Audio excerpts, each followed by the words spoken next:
Bienvenue à la firme. Imaginez, vous êtes un bon samaritain, vous aidez quelqu'un et vous en perdez la vie. Aujourd'hui, on reçoit le fils d'une victime dans le dossier de Kim Lebel.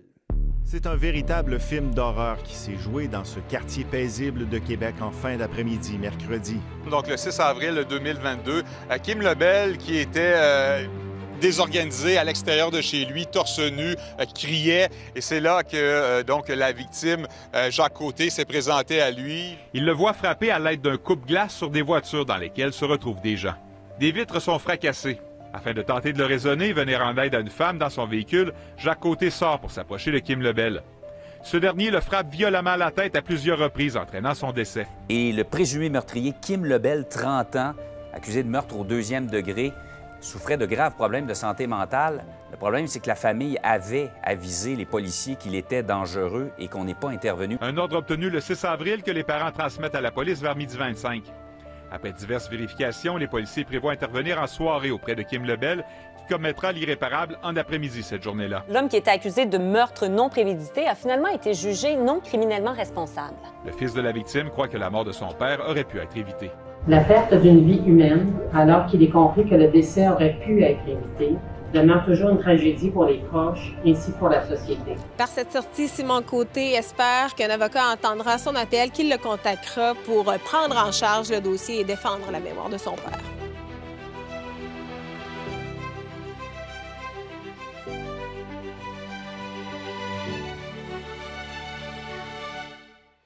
Je suis complètement détruit. Est-ce qu'on peut compenser ça par un dommage? La réponse est oui. 3 ans de déni puis de dégoût envers le système policier. On sait que la procédure a été prise la veille, le juge l'a entendu le lendemain matin, le jugement est rendu. C'est un juge, pas n'importe qui, là. C'est un juge. Le système a flanché, on a dit oui, on s'en occupe. Ça devrait être traité tout de suite.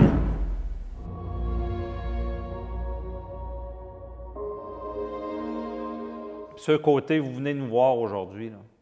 Pourquoi vous voulez poursuivre dans ce dossier-là? Dans le fond, le but de mes démarches envers vous, c'est que ça se fasse savoir par les médias, que ça se fasse comprendre qu'il y a eu une faute policière grave, puis que malgré les enquêtes du coroner qui ont demandé des choses, je souhaite juste que ça fasse un impact pour pas que ça recommence. Avec votre père, c'était quelqu'un d'important pour vous, là. Quand tu travailles avec ton père à tous les jours, puis que tu y parles au-dessus de 20 fois par jour, ça va être ma 3e anniversaire, le 20 mai, que normalement, je la passe avec mon père, tu sais. Ouais. Parce que mon père, c'est le 18. Moi, c'est le 20. Puis on allait tout le temps au chalet. Puis, depuis de ça, là, moi, j'ai joué au yo-yo avec mes médicaments. C'est épouvantable, là. Essaye un médicament, baisse un, remonte l'autre. C'est des rencontres de psychiatres, puis de psychologues, puis d'appels à SOS Suicide la nuit, parce que... Vous avez pensé au suicide? Ah, j'ai pas juste pensé, j'ai essayé. Il n'y a pas une journée que je pense pas être avec mon papa. Mais j'ai une vie aussi, tu comprends? Oui. Fait que j'essaie de garder le cap. Et là, suite au rapport du coroner, on détermine que ce ne serait pas les policiers qui seraient en cause, mais du fait qu'on n'a pas traité cette demande-là rapidement, vu le danger, là. Ben, c'est ça. Ouais, oui, mais quand le papier, le document est arrivé au... Le jugement? Le jugement est arrivé dans les mains de personnes responsables pour ça. Ça devrait être traité tout de suite. C'est un juge, pas n'importe qui, là. C'est un juge. Commence pas à me dire, on va vérifier s'il faut emmener telle équipe avec des tasers, puis... Non, il y a déjà une équipe de près, vous partez, il y a le papier là. Attends pas que l'autre rentre pour son chiffre du soir, puis que... Non. Mais là, ce qu'on comprend, c'est qu'à la cour, puis on sait comment c'est long habituellement, là, on est dans l'urgence. Bien, écoutez, plus tard, quand c'est le temps de mettre à exécution... Il est là que le système est peut-être flanché, parce que si on n'a pas pris pour acquis que la décision du juge de la Cour supérieure, qui a été rendue de façon urgente, on sait que la procédure a été prise la veille, le juge l'a entendu le lendemain matin, le jugement est rendu, et on ordonnait qu'on prenne soin de cet individu-là. Les gens, le système a flanché, on a dit oui, on s'en occupe, mais malheureusement, on s'en est occupé après le drame. Et c'est là le problème. Donc, il va falloir, évidemment, les conclusions de la coroner, j'espère, vont être appliquées pour que les gens, dorénavant, la lumière va allumer. Suite à la mort de votre père, au drame familial, vous apprenez qu'il y a eu des manquements. Là. Ah oui.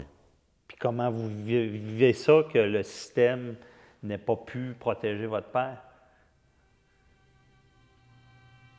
3 ans de colère. 3 ans de déni puis de dégoût envers le système policier qui est supposé d'être là pour nous. Ça fait 3 ans. Ça fait 3 ans dimanche que je me lève à toutes les semaines avec des estis d'images de face défaite. De votre père. C'est qui a été assaini de coups, là. Je peux même pas regarder une photo. Là. C'est la dernière image que vous avez de lui. Là. C'est juste ça. Elle signait les photos souvenirs, nos photos quand on était à la pêche. Je suis pas capable. C'est la première affaire qui me saute d'en face. Une face qui est défaite. Parce qu'il s'est acharné là, quand il y avait des coups. Ah oui, il s'est acharné. On va dire, comme l'ambulancière a dit, quand on est arrivé, c'était évident. Là. C'était une mort évidente. OK. On a entendu M. Côté qui parlait qu'il était traumatisé d'avoir vu le visage de son père. Dans un dossier civil, ce n'est pas déterminant, mais l'atrocité du crime va jouer sur tout l'impact que la personne a subi, toutes les séquelles psychologiques. Et on l'a bien vu, ça fait 3 ans qu'il pense seulement à ça. L'image de son père est ternie. Pensez-vous que votre père a obtenu justice là, au final, avec ce que vous avez vu dans le processus judiciaire? 0, 0, 0, 0. La seule chose que je suis comme heureux pour mon père, c'est que cette personne-là, en ce moment, est délinquant à haut risque. Fait que cette personne-là, elle ne peut pas, demain matin, s'en aller chez lui, justement, puis tondre son gazon. Il faut savoir que quelqu'un qui est déclaré délinquant à haut risque restera en institut psychiatrique à vie. C'est un débat qui est fait devant le juge avec des experts. Et évidemment, on va déterminer le risque de récidive parce que ce qu'on veut, c'est protéger la population. Et cette personne-là, à moins d'un nouveau jugement, va rester toute sa vie en institution. Comment on peut vous aider? Qu'est-ce qui mettrait du baume sur votre peine qui est inconsolable? Je le comprends, là. Mais comment vous voyez ça? Il n'a pas de baume, ça, justement. Il n'y a pas de baume qui va apaiser. Il n'y a pas aucune recommandation aussi sur une enquête du coroner qui va me mettre un baume sur ça. Dans ce genre de poursuite au civil, ce qu'on recherche, c'est une condamnation monétaire pour mettre un peu de baume sur ce qu'a vécu M. Côté. On veut prouver 3 choses, la faute, le dommage et le lien de causalité entre les deux. Pour ce qui est du dommage, on comprend qu'il est assez certain à entendre M. Côté. Par contre, pour la faute, c'est là qu'on va devoir travailler. Parce qu'il faut prouver l'erreur ou la négligence des policiers à intervenir dans ce dossier-là, ce qui a causé un réel dommage à cette famille. Monsieur Côté, qu'est-ce qui vous choque dans cette histoire? C'est que il y a quelqu'un qui n'a pas fait sa job. Il y a négligence. Le résultat de ça, c'est que je suis complètement détruit. Maître Boily, vous avez entendu l'entrevue préliminaire du client. Là. Bien triste. Un cas assez accablant. On se dit à qui la faute? Comment ça peut arriver? Ouais. Là, il va falloir rédiger une requête. Là. Quel angle on prend là, dans ce dossier-là? Là? Bien, dans ce dossier-là, écoutez, évidemment, c'est un événement qui est malheureux. Maintenant, le client a subi un dommage, ça me semble évident, c'est clair. Tout ce qu'il a raconté lors de l'entrevue, il y a des séquelles qui sont probablement à vie. Là.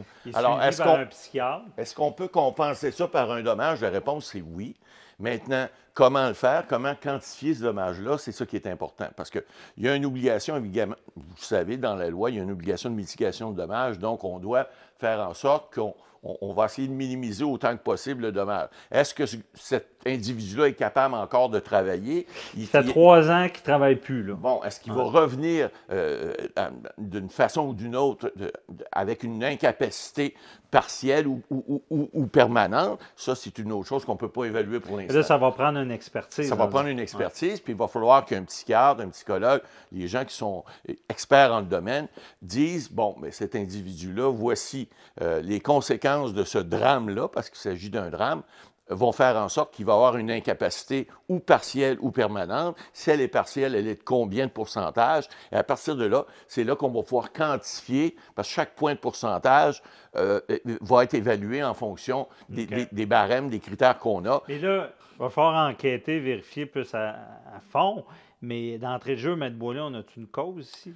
Bien, sûrement. Là où il va falloir faire une bonne recherche, puis vos gens dans votre firme devront travailler là-dessus, c'est de savoir, est-ce que le dommage peut être quantifié d'une façon certaine? Est-ce qu'on peut rendre responsable le service de police, la Ville de Québec, de ce dommage-là? Et si, Maître Boily, on parle de montants, il va falloir mettre des montants là-dessus pour donner un peu de baume. Là. On parle, au Québec, là, on parle de quel genre de montant pour un dossier comme ça? On a parlé tout à l'heure de dommages punitifs. Si les dommages punitifs peuvent s'appliquer, je ne dis pas qu'ils s'appliquent, s'il y a eu une négligence grossière et si on est capable de le démontrer, on va aller chercher des montants beaucoup plus importants en vertu des chartes. Maintenant, si ce n'est pas le cas, les montants ici au Québec, ce n'est pas comme aux États-Unis, les montants sont moins élevés. Maintenant, il y a certainement des montants qu'on pourrait obtenir. Il ne faut pas oublier non plus que ça va prendre une expertise vraiment solide qui va dire, ce monsieur-là, voici le dommage qu'il a subi et voici le montant qu'on pense que ça vaut. Ouais, et là, on ne parle pas de millions de dollars. Après étude du dossier par notre équipe, on se rend compte que M. Côté a une cause. On va déposer une demande en justice parce qu'on est en présence ici de négligence des policiers.